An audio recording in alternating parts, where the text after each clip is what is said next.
예수님께서 천국에 대한 비유의 말씀을 주셨는데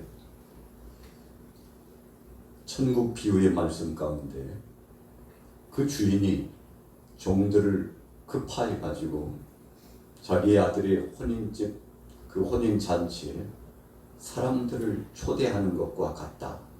그렇게 말씀했어요. 여러분, 천국이라고 하는 것은 우리가 장차 들어갈 영광스럽고 복된 곳입니다. 그래서 하나님 나라라고도 표현하죠. 이것을 파라다이스라고 표현합니다. 낙원이라고도 표현합니다. 그것은 완전한 곳, 사랑의 성삼위 하나님께서 임재하는 곳이요. 또 그곳은 먼저 하나님 앞에 부름받은 사람들이 가 있는 곳이라고 표현하고 있습니다. 예수님께서 천국에 대한 복음의 말씀을 계속 전하시면서 어떻게 하면 천국에 대한 이 의미의 말씀을 잘 깨닫고 믿음으로 받아들일까?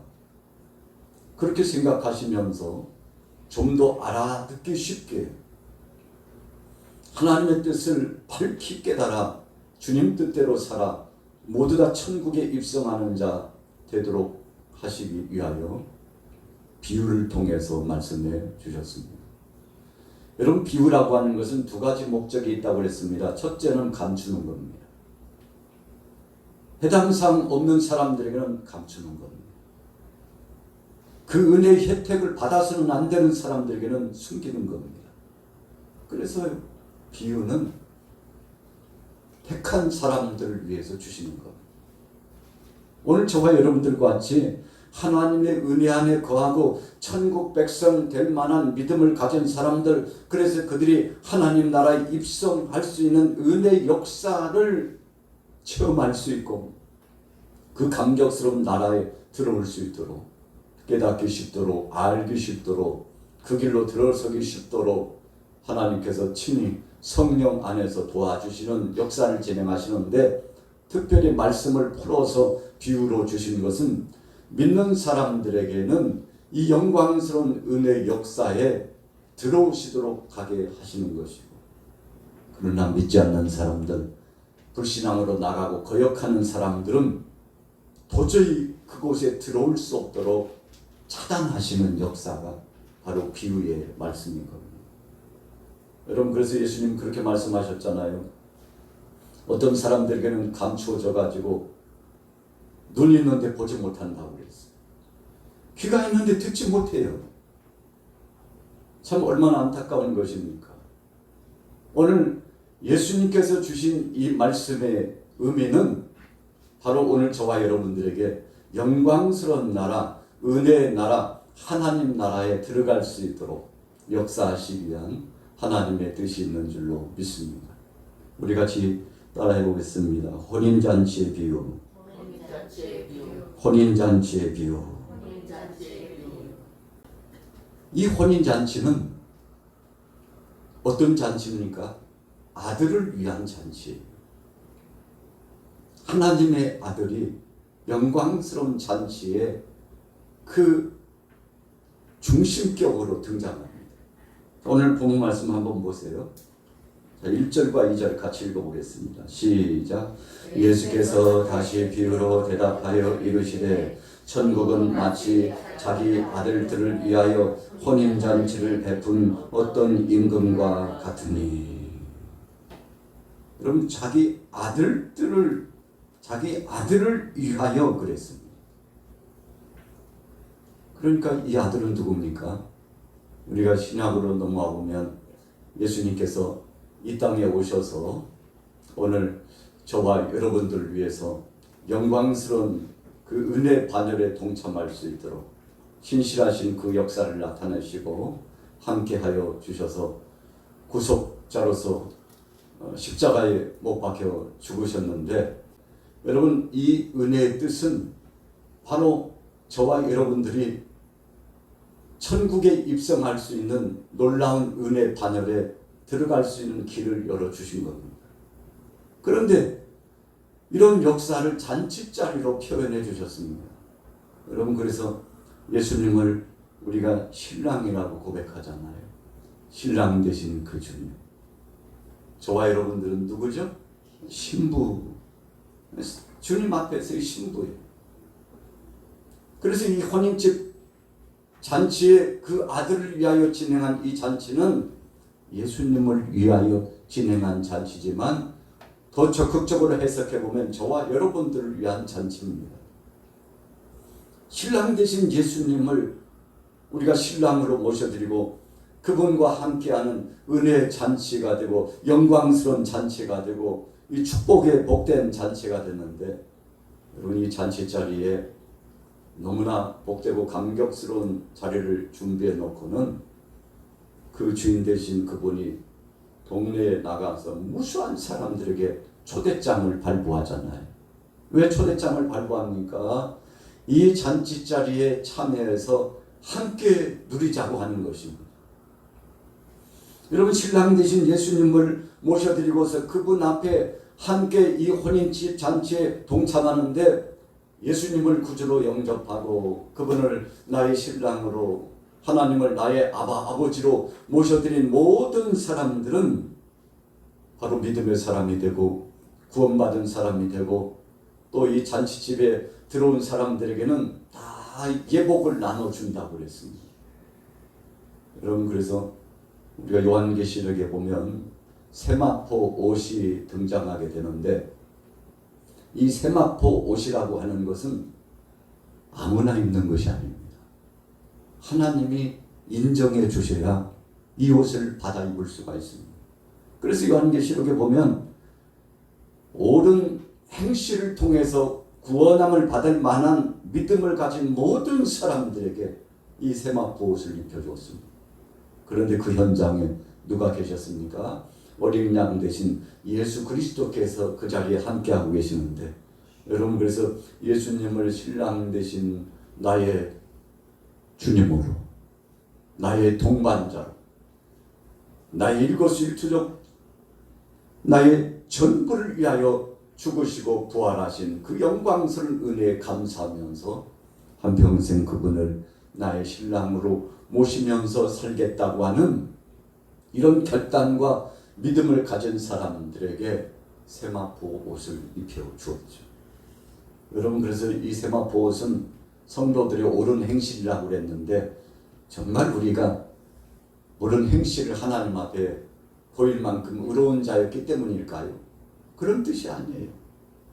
저나 여러분들이 의로운 행실을 해서 행함으로 구원받을 사람, 행함으로 의로운 반열에 속하여 들어갈 사람은 한 사람도 없습니다. 저도 마찬가지예요.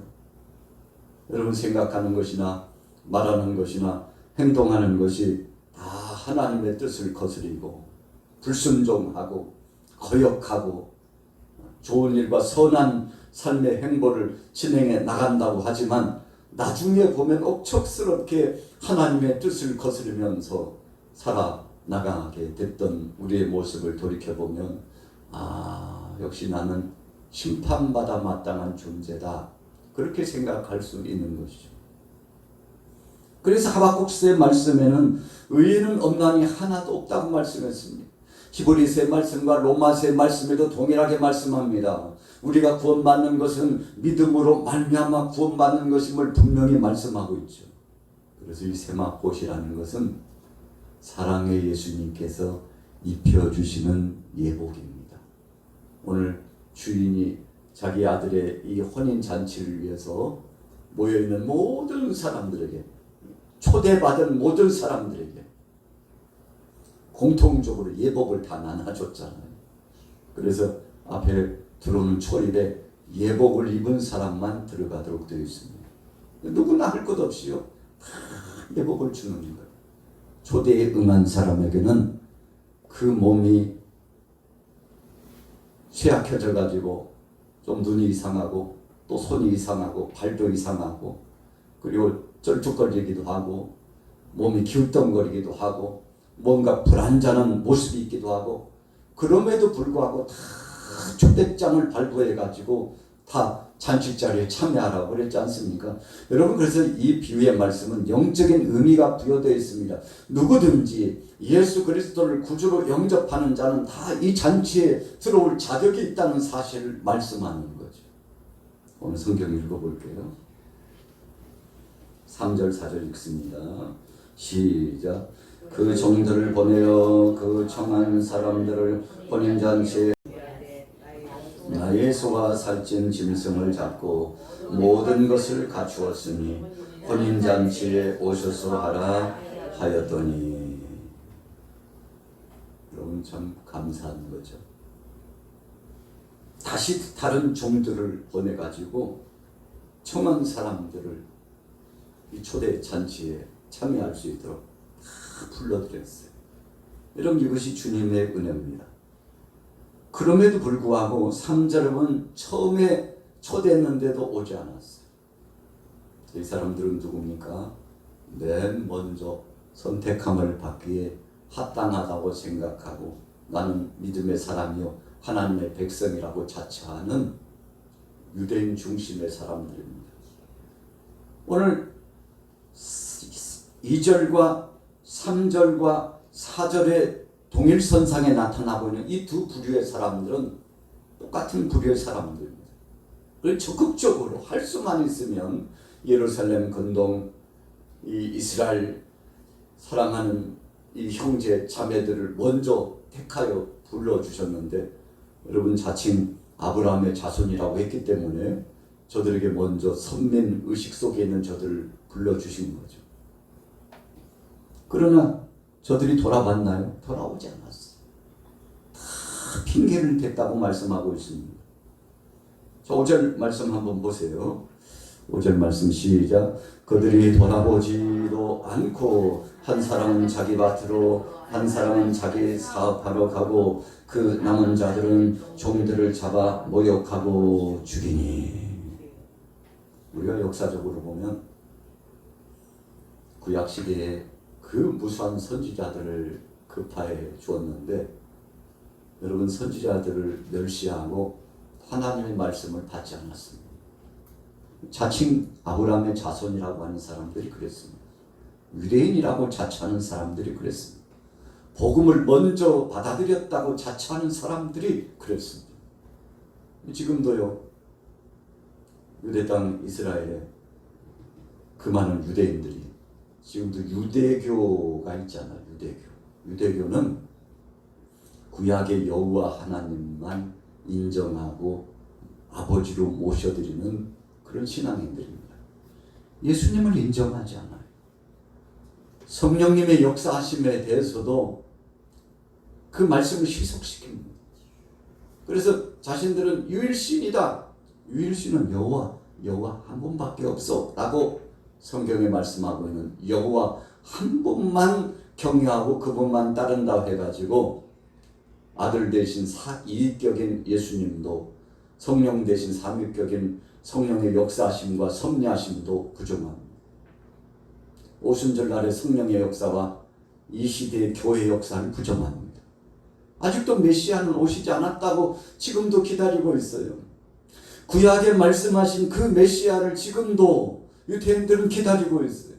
그래서 통곡의 벽에 성지가 이슬람권에 넘어가가지고 중동권에 다 넘어갔잖아요. 그래가지고 동그랗게 남은 것은 이 성전벽만 남아가지고, 큰 신 성전벽만 남아가지고, 그래서 그 벽을 통곡의 벽이라고 하는데, 유대인들은 지금도 그 통곡의 벽에 가가지고 가슴을 치르면서 통곡하면서 하나님, 이 나라를 언제 회복시켜 주시렵니까?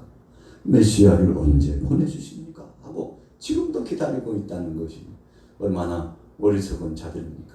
여러분, 그래서 예수님께서 비유로 말씀하신 거예요. 이 핑계 저 핑계대고 무수한 선지자들을 파송하고 예수가 그리스도라고 전하는 사도들과 교부들과 주의 남녀 종들을 핍박하고, 지금도요 유대교주의자들이 얼마나 기독교를 핍박하는지 몰라요. 이제 조금씩 예루살렘에도 이 기독교, 우리가 지금 예수를 그리스도로 영접하고 있는 이 기독교가 세워지고는 있습니다만 지금도 드러내놓고 예배하지는 못해요. 공식적인 예배당을 공개적으로 공개하면서 예배하는데 제한적입니다. 왜요?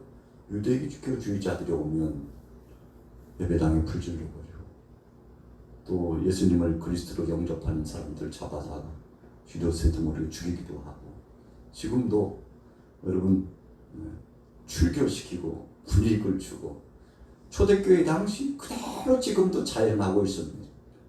그래서 예루살렘에서 출발한 예수가 그리스도요, 그분이 3일 만에 부활하셨고 그분은 다시 오신다는 재림의 주를 고대하고 있는 이 마지막 시대가 되었음에도 불구하고 지금도 유대교주의자들은 여호와 하나님 유일신이신 그분만이 우리의 하나님, 여러분 이렇게 섬기면서 아직도 메시아가 오시지 않았다고 생각하고 있으니 얼마나 안타까운 것입니까?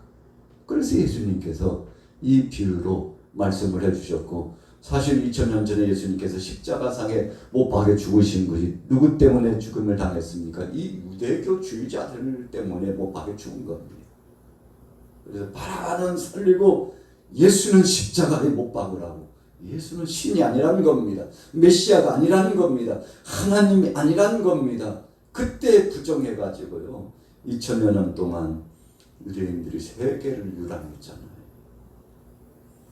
여기 해방된 지가 얼마 안 됐습니다. 우리 대한민국의 일제 압박에 해방된 그 즈음에 이스라엘도 나라를 회복하고 해방이 되었거든요. 그래서 이스라엘 역사와 우리나라 역사는 흡사한 점이 굉장히 많습니다. 그렇할지라도 우리 대한민국은 36년 동안 나라 잃은 서름을 받았지만 이 유대교주자 유태인들은 여러분 거의 2000여 년 동안 해방되기 직전에 예수님을 십자가에 못 박은 그 죄로 세계 속에 흩어져서 유랑하면서 산다. 독일의 히틀러가 유태인 말살 정책을 진행해가지고 60만이나 되는 사람들이 가스실에서 이 모양 저 모양으로 아주 비참하게 죽임을 당하고 고통을 당했잖아요. 여러분 영적으로 보면 이것도 역시 하나님이 역사하신 그 섭리와 뜻 안에서 우리는 잘 알지 못하지만 하나님의 역사하시는 그 섭리 가운데서 계획되어지고 일이 진행되었다는 사실을 우리가 조심스럽게 다시 한번 진단해 보는 거 아니겠습니까? 그랬던 그들이 예수님 계실 당시에도 예수님을 받아들이지 않았어요. 그러니까요, 아예 믿으려고 하지 않는 저들에게는 주님께서 기회를 주시지 않았다는 것입니다. 그래서 비유라고 하는 것은 믿는 사람들에게는 확고부동하고 확실하게 깨닫도록 하기 위해서, 믿지 않는 사람들에게는 아예 기도 막아버리시고 눈도 닫아버리시고 마음으로 깨닫지 못하도록 그렇게 하시기 위해서 감추어진 비유의 말씀을 통해서 주셨다는 거죠. 자, 6절부터 보세요. 같이 한번 읽습니다. 6절 시작. 그 남은 자들은 종들을 잡아 모욕하고 죽이니 임금이 노하여 군대를 보내어 그 살인한 자들을 진멸하고 그 동네를 불사르고 이에 종들에게 이르되 혼인잔치는 준비되었으나 청한 사람들은 합당하지 아니하니.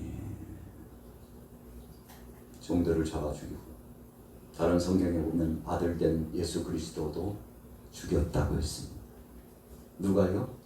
선민이라고 자처하는, 아브라함이 우리 조상이라고 자처하는 사람들이 하나님께서 구원의 길, 영광스러운 은혜의 길, 혼인집 잔치에 이 하나님의 영광 받으시고 모든 사랑하는 자녀들이 복된 길로 인도함을 받는 그 영광스러운 시간과 그 자리에 참여할 수 있도록 은혜를 주셨건만 그 자리에 들어오지 못하고 오히려 그 복음을 외치는 자들을 죽이고 그 일을 위하여 십자가를 지러 오신 예수님을 십자가에 못 박고 부활하신 예수님을 부정하고 오히려 예수님의 부활을 증거하고 복음을 전하는 사람들을 잡아다가 죽이고 신성모독죄로 죽이고, 그 중에 율법사 중에 대표자 한 사람이 누구였습니까? 바로 바울이었어요. 바울이요. 예수 믿는 사람들을 잡아다 죽이기 위해서 대제사장에게 공문을 받아 가지고 또 다른 곳에 가서 잡아 죽이려고 공문 받으러 다메섹 도상을 넘어가다가 태양빛보다 더 강한 능력의 주님께서 임재하셔가지고 사울이 생각해 보니까 참 이상해요. 자기 앞길을 막을 일이 없어요. 그런데 영광스러운 능력의 어떤 한 분이 막아서는데 도대체 저분이 누굴까 하고 당신이 누구십니까? 주여 당신의 정체를 밝히세요. 그랬더니 예수님께서 사울아 사울아 네가 핍박하는 예수다. 네가 핍박하는 예수다.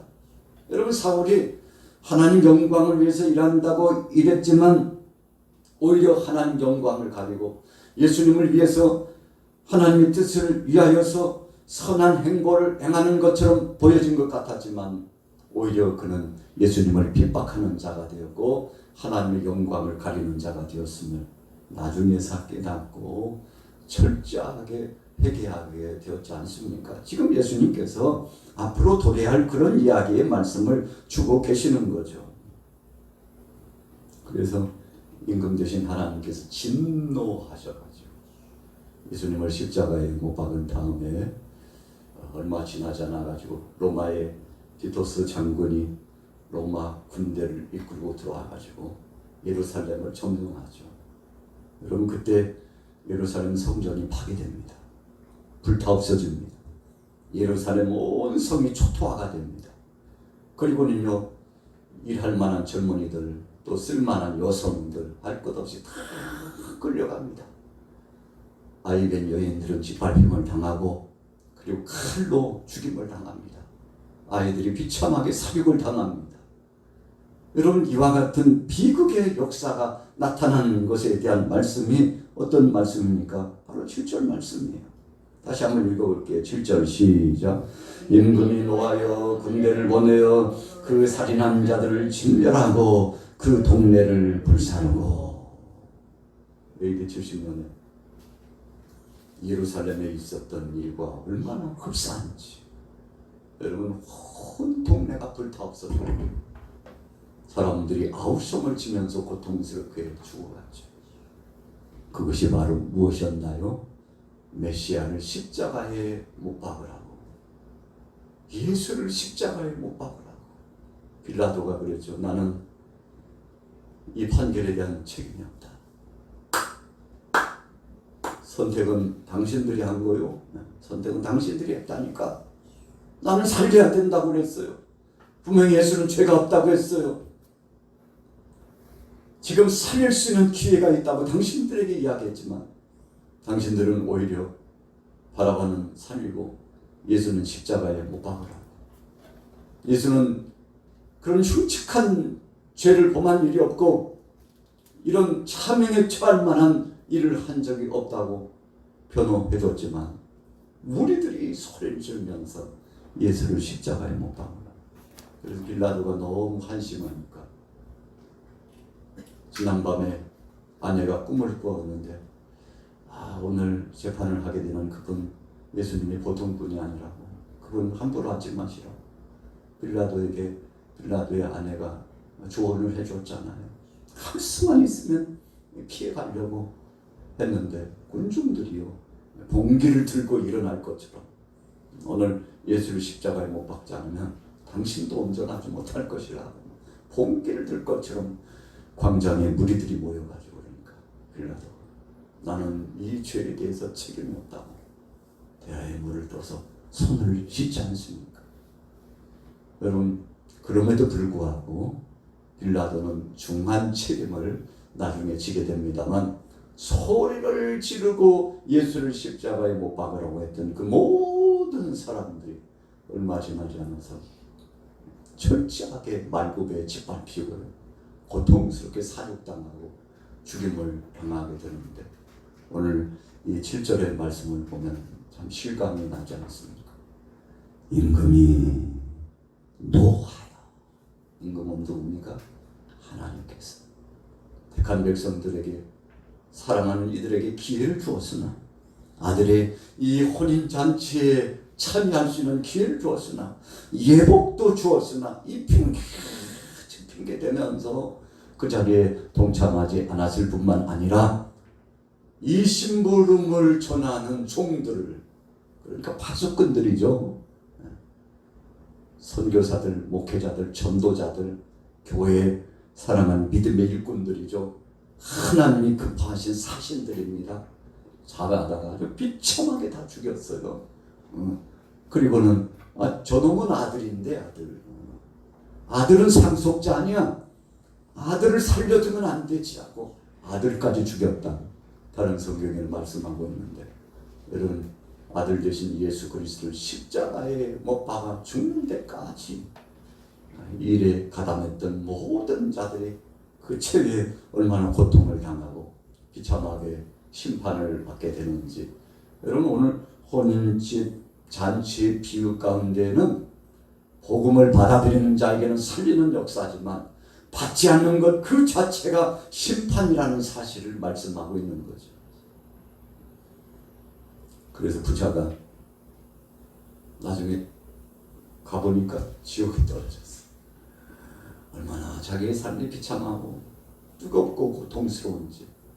밖에 있는 형제들은 절대 이 자리에 와서는 안 된다고 탄원서를 올리고서 나사로라도 보내가지고 그 지역 근동의 일을 너무나 소상하게 잘 알고, 우리 형제들도 나사로라면 아는데 나사로가 가가지고 천국과 지옥은 있다고, 당신 형제 중에 한 사람 얼마 전에 죽었던 그 형제도 지금 음부에서 고통당하고 있으니까 당신들 정신 차리고 지금이라도 이 복음을 받아들이고 복음 안에서 하나님 말씀 안에서 구원 받으라고 당신 형제가 부탁해가지고 내가 그래도 하나님의 은혜로 이 자리에 사신으로 왔다고.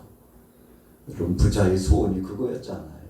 차라리 나사로라도 보내가지고 사랑하는 형제들에게 복음을 전해주면 그들이 정신을 차리고 정말 천국과 지옥은 있다고, 하나님의 심판은 있다고, 이 땅에 살면서 하나님 말씀대로 살아가는 거, 하나님 뜻대로 살아가는 거, 우리는 불의한 존재요, 하나님의 은혜 없이는 살 수 없다는 사실, 이것을 기억해야 된다. 여러분, 이런 선포적인 역사가 있기를 소원했지 않습니까? 오늘 예수님께서 비유의 말씀을 주신 이 말씀은 아주 미심장한 말씀이 계속 진행되고 있죠. 자, 8절 보겠습니다. 내 거리 길에 가서 사람을 만나는 대로 혼인잔치에 청하여 오라 한대. 우리 같이 따라해 보겠습니다. 합당하지 아니하면 제외됩니다. 그렇죠? 요한복음 3장 16절에도 하나님의 세상을 이처럼 사랑하사 독생자를 주셨으니 누구든지 저를 믿는 자마다 멸망치 않고 영생을 얻게 하려 하십니다. 믿는 자마다 라고 하는 메시지는 하나님의 공의적인 말씀이요, 하나님의 사랑의 말씀이 공통적으로 같이 선포되는 겁니다. 여러분, 그래서 믿으면 천국이요 구원이고 믿지 않으면 지옥이요 심판이라는 사실을 선언한 말씀이 요한복음 3장 16절의 말씀이, 누구든지 저를 믿는 자마다, 그렇다면 믿지 않는 자들은 멸망과 심판을 피할 수 없다는 말씀인데, 오늘 그 말씀을 주시는 거죠. 정한 사람들은 합당하지 아니하니. 왜 합당하지 않았습니까? 전한 복음을 받아들이지 않았어요. 거부했어요. 선택은 자유입니다. 그러나 선택한 것에 대한 것의 마지막 최종 책임은 분명히 있습니다. 여러분, 그래서 우리가 자유의지가 중요하다고 하지만 이 자유의지라고 하는 것은 선택에 대한 책임을 묻는 자유의지입니다. 그냥 자유자가 들어가니까 뭐 해도 되고 안 해도 되나 봐. 천만의 말씀. 선택하고 믿음의 길로 가면 구원의 길이요, 믿지 않고 선택하지 않는 것은 영원한 심판의 길로 떨어진다는 사실을 분명히 말씀했습니다. 여러분, 그래서 우리가 이 영적인 세계를 알고 천국과 지옥에 대한 아주 중대한 말씀의 선언을 깊이 인식하면 얼마나 눈물로 통곡하고 중보 기도를 하고 하나님 앞에 소원을 두고 기도하는지, 구약의 인물 가운데 아브라함이 그걸 알았어요. 생각하고 보니까 소돔 땅에 점점 남방으로 이 요단 강을 중심으로 흘러 기름진 땅으로 내려갔던 조카 롯이 걱정이 돼요. 왜 소문을 안 들었겠습니까? 아브라함, 주인이여, 우리가 듣지 않으니까 요즘 롯의 삶이 굉장히 타락했다는 소문이 들립니다. 왜 소문을 안 들었겠어요? 듣지 않으니까 풍부하고 부유하게는 됐다고 하던데 그의 삶은 뭐 같은 삶을 살고 있다는 소문이 들려옵니다. 아브라함이 걱정했을 겁니다. 그 영혼을 위해서 하나님 앞에 중보 기도를 지속적으로 게을리하지 않고 했을 겁니다. 그런데 어느 날 길 가는 나그네를 만났는데 그 나그네를 영접하고 선대하고 아유 얼마나 목마르시겠어요. 그냥 가지 마시고 저희 집에 들어오셔서 음식도 좀 잡수시고 그리고 좀 쉬었다가 가시죠.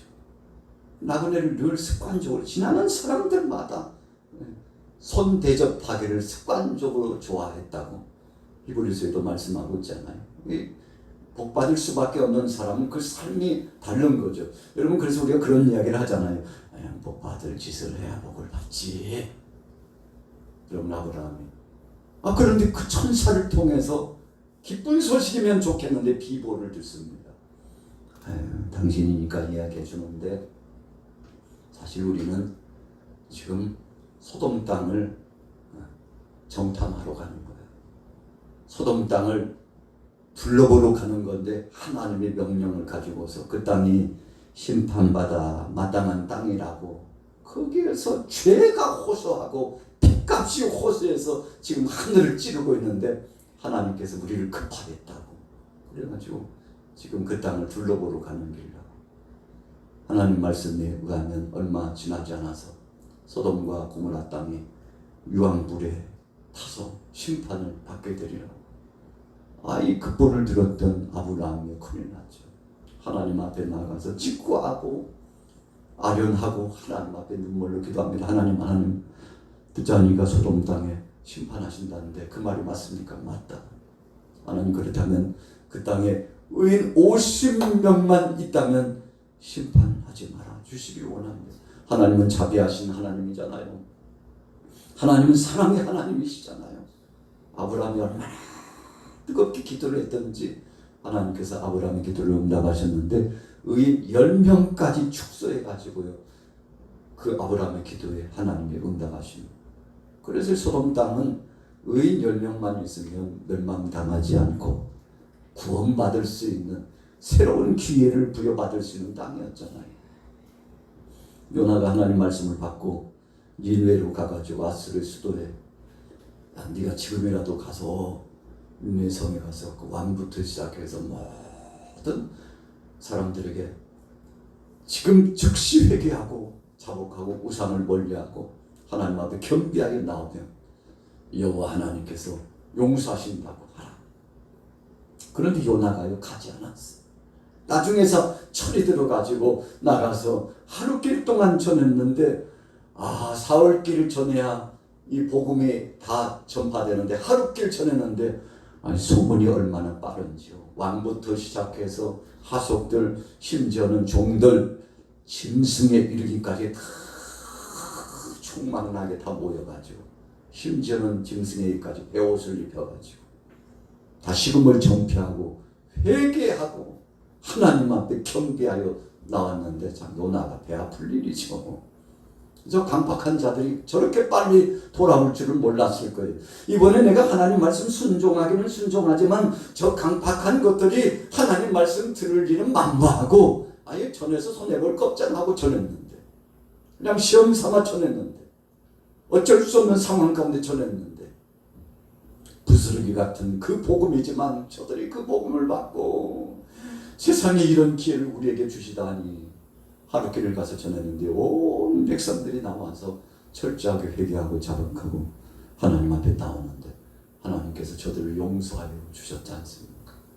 여러분 하나님은 바로 그런 하나님입니다. 하나님은 살리시는 복을 주시고자 오늘 본문에도 세 차례나 종들을 보내가지고 돌아오라고, 이 잔치에 들어오라고 말씀을 전해주시지만 돌아왔나요? 돌아오지 않았어요. 왜 돌아오지 않았나요? 믿음을 갖고 이 복음을 받아들이지 않았기 때문에. 그래서 하나님 이제 결단하셨죠. 됐다. 그 정도 기회 줬으면 됐어. 3번 줬으면 됐지 얼마나 더 줘. 그만 됐다 이제는. 그 사람들 내버려 두어. 오던가 말던가 다른 사람들에게. 여러분 그래서 종들을 급하여가지고 사거리 나가서 닥치는 대로 불러들였다는 것은, 아니 저같이 가난한 사람도 되나요? 저같이 다리 저는 사람도 되나요? 제 눈이 좀 이상한데 괜찮나요? 괜찮다고 하신다니까. 하나님은 따지지도 묻지도 않으시고 오늘 이 하나님이 주시는 이 명령의 말씀에 순종한 모든 사람들에게는 들어오는 자들마다 예복을 입혀서 잔치자리에 참여하게 하신다고 지금 우리 주님께서 명령하셨다고 급보를 하달했는데, 자 9절부터 같이 읽어보겠습니다. 9절 시작. 내 거리 길에 가서 사람을 만나는 대로 혼인잔치에 청하여 오라 한데 종들이 길에 나가 악한 자나 선한 자나 만나는 대로 모두 데려오니 혼인집 잔치에 손님들이 가득한지라. 자, 핵심적인 포인트가 여기 있습니다. 같이 따라해 볼게요. 악한 자나 선한 자나. 나 같은 사람의 교회 갈 수 있겠어요? 조금 더 있다가 좀 진정해보고 좀 이제 살 만큼 좀 그래도 예수 믿으려면 일정한 표준이 있잖아요. 그 정도 삶을 살아야 되는데 지금은 내가 부끄러워가지고 나 알잖아요. 나 같은 사람 알잖아. 나 같은 것이 어떻게 교회 가냐고. 여러분 그런데 오늘 본문에 보면 악한 자나 선한 자나 따지지 말고 가리지 말고 이 복음을 받아들이는 자라면 누구를 막론하고 다 잔치자리에 들어올 자격이 있다고. 처음에는 그러지 않았어요. 제1차 부를 때는 정말 성들에게 부르셨어요. 2차 부를 때도 또 성들었습니다. 3차 부를 때도 마찬가지죠. 마지막에 부를 때는요, 악한 자나 선한 자나 따지지 않고 묻지도 않고 모든 사람에게 기회를 주셨다는 것은 여러분 세계 만방의 모든 족속들에게 복음이 증거되어진 이 교회 역사의 이 시대를 말씀하고 있는 것이죠. 여러분 그래서 기준은요 우리가 정하는 게 아니에요. 기준은 하나님이 정해주신 겁니다.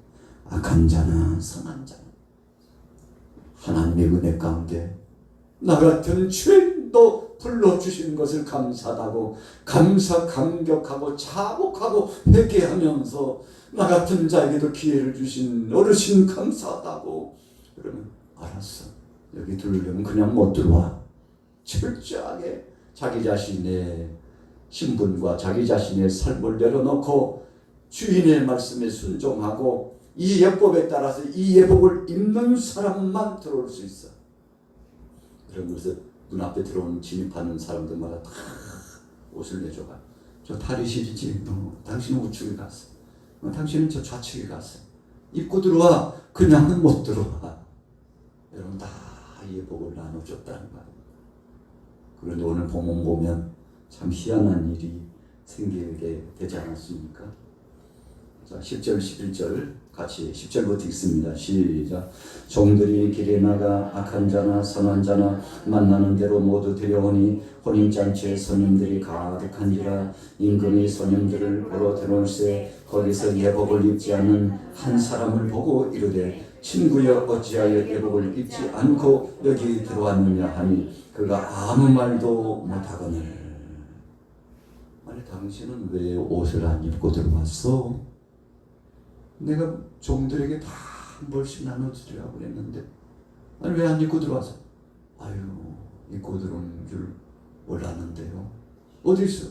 아니 가방 속에 있는데요. 지금이라도 입어도 될까? 아니 안 돼. 입지 않고 들어온 건 안 돼. 입고 들어와야 돼. 야 저놈을 쫓아내라. 여러분 참 이 심판이라고 하는 것이요 자격을 주고 기회를 주고 시간을 주었지만 그 시간이 지나고 그 기회를 상실하면 더 이상은 없다는 거 아니죠. 좀 더 긍휼한 마음을 가지고 아이 왜 안 입고 왔어? 왜 오시게 돼? 저 한쪽 저 빈 방 내줘. 지금이라도 입게. 이렇게 말씀했으면 얼마나 좋을까요? 아니 됐어. 기회를 줬는데도 불구하고 입지 않고 그냥 들어온 지 양반 쫓아내. 이제는 더 이상 기회가 없다. 여러분 이것이 오늘 본문 말씀의 중요한 정의입니다. 여러분 우리 사람이 날 때가 있으면 죽을 때가 있다고 했죠. 병들 때가 있으면 치료받을 때가 있고 우리 인생이 나그네 인생 육체의 때가 있으면 영혼의 때가 분명히 돌아옵니다. 여러분 너무나 신속하게 지나가요. 10년 20년 눈 깜짝할 사이 지나가잖아요. 여러분 참 찌는 듯한 여름인데 벌써 이 주 지나가지고 처서가 가까우니까 그래도 저녁 시간대는 이제는 선선한 기운이 이제 북쪽에서부터 점점 벌써 내려와요. 여러분 이것이 하나님의 섭리고 하나님이 행하시는 겁니다. 이야 그렇게 덥더니 어떻게 이렇게 달라질 수 있나? 여러분 우리는 할 수 없지만 하나님은 하시는 겁니다. 그래서 시절은 어쩔 수가 없어요. 그 시간의 제약은 어쩔 수가 없어요. 그래서 살아있는 동안에 여러분 그래서 살아있다는 것 자체가 귀한 거예요.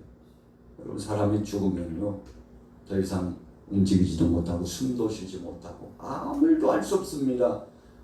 연약하고 약하지만 살아있을 때 기회이고 살아있을 때 복된 것이고 살아있을 때 하나님께 주신 은혜의 때인데 오늘 본문의 비유의 말씀을 보면 분명히 때가 있었는데 그 때를 붙잡지 못하는 사람을 당장 쫓아내라고 그러지 않습니까? 여러분 참 긴박한 순간이죠. 자 12절부터 같이 읽습니다. 시작.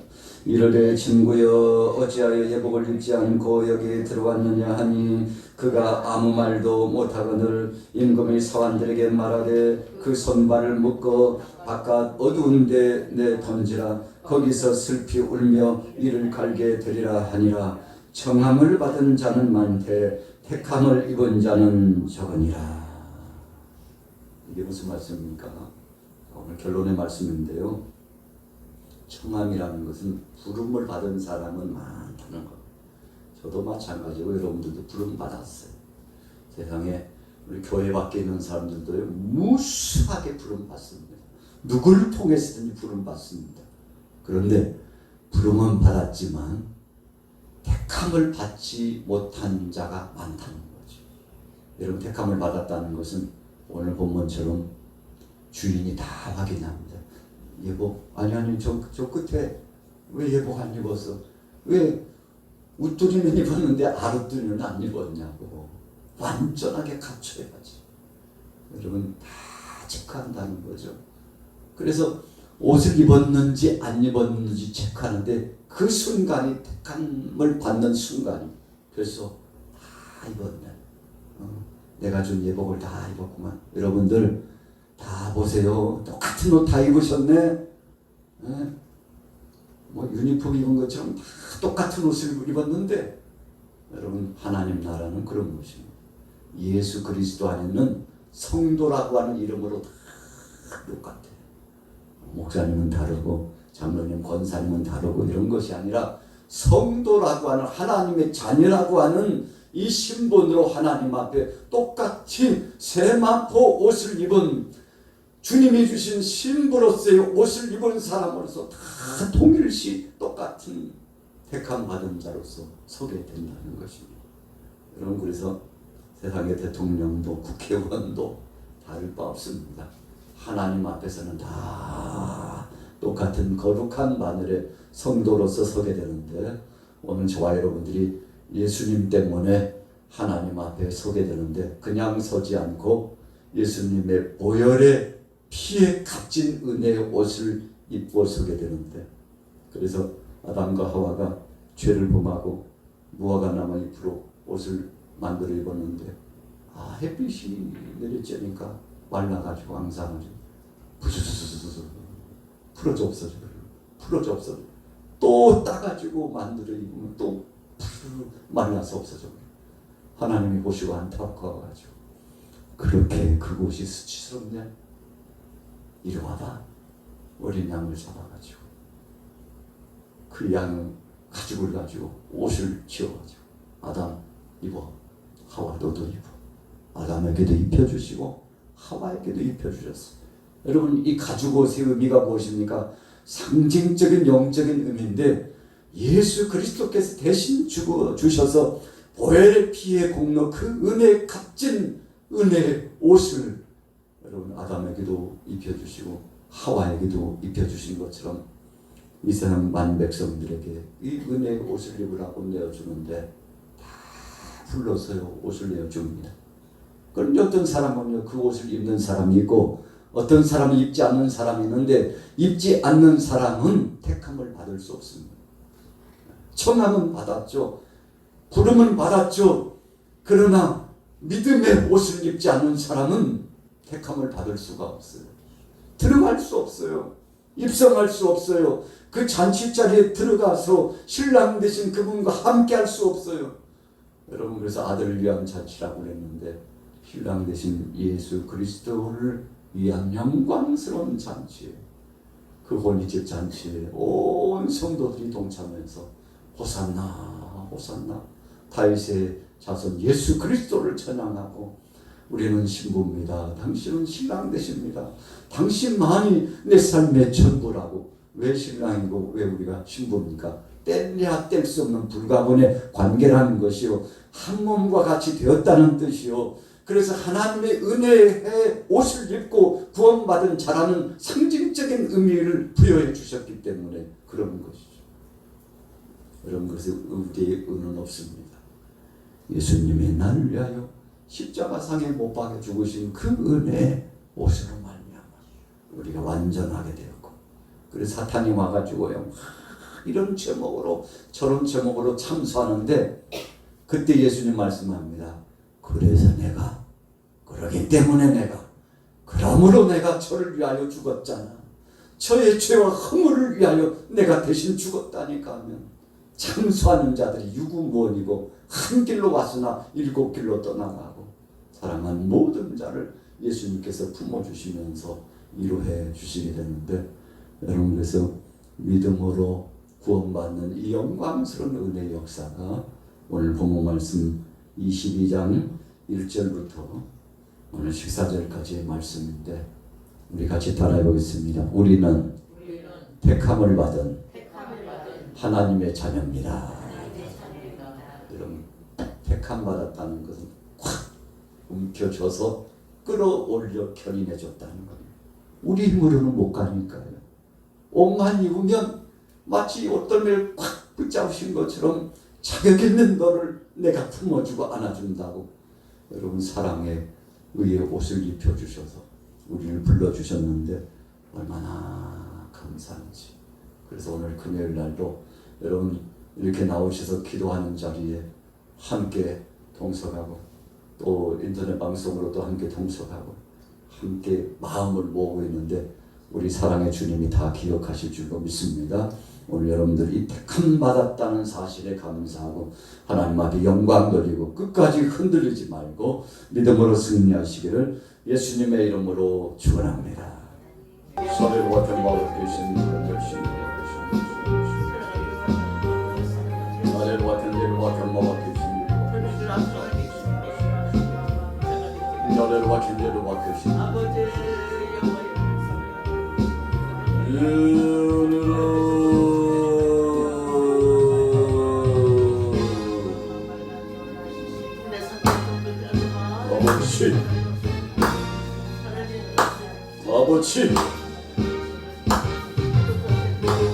성령이여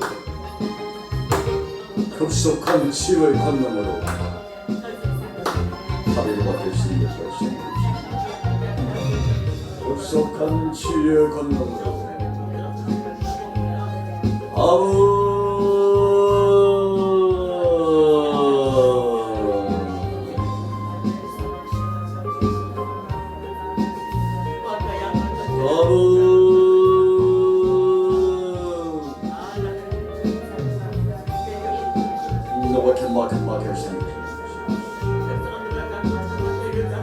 하바 경제와 경마마 계신 이루와 계신 맡겨주시옵소서. 와켄딜 와켄마 맡겨주시옵소서. 샤레로 와켄딜 와켄마 맡겨주시옵소서. 하와켄딜 와켄마 맡겨주시옵소서. 샤레로 와켄딜 하와켄 맡겨주시옵소서.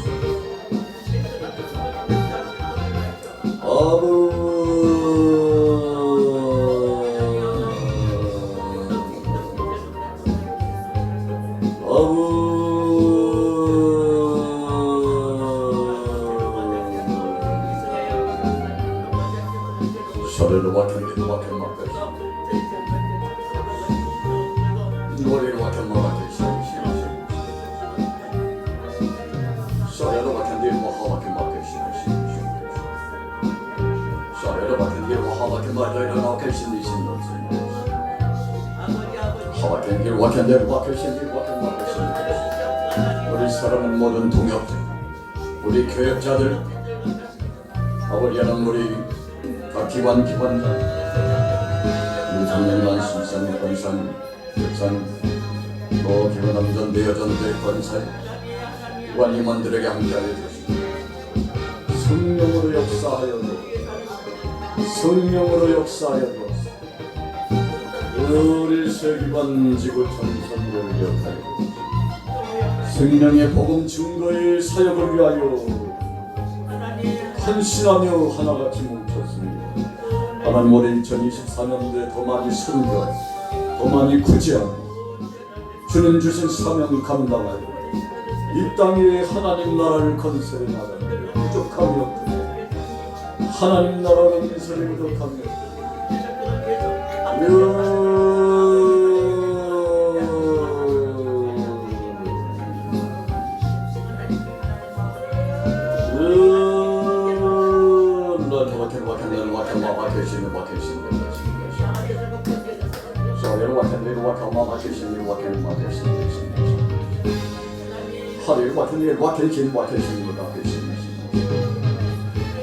샤레로 와켄딜 와카마 바케신데 되시.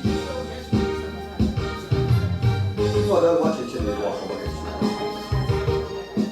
샤레로 와켄딜 와카마 바케신.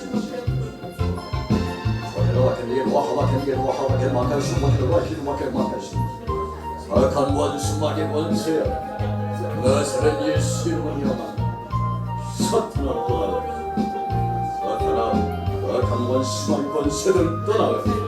흉마도 떠나고 영적으로 정신적으로 체력으로 괴롭히는 악한 권세들은 예수 이름 명하노니 떠나갈지 성령님 역사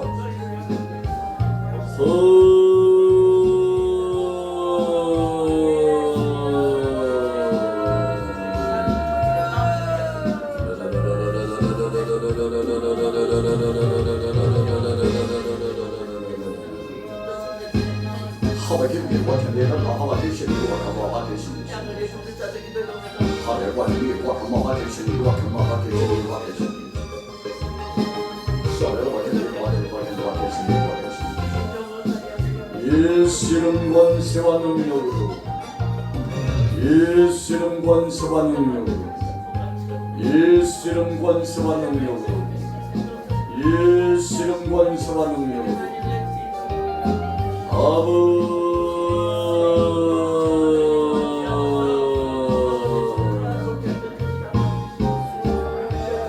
와케신리 와카마 바케신리 와카마 바케신리 와카마 바케신리 서울 와켄딜 와카마 바케신리 성령의 능력의 권세를 쌓여 이 사명 감당하시오. 이 사명 감당하시오. 이 사명 맡겨진 사명들 감당하시오. 아버지 하나님 사랑하는 자들 신령 뜨거운 영역 성령의 권능으로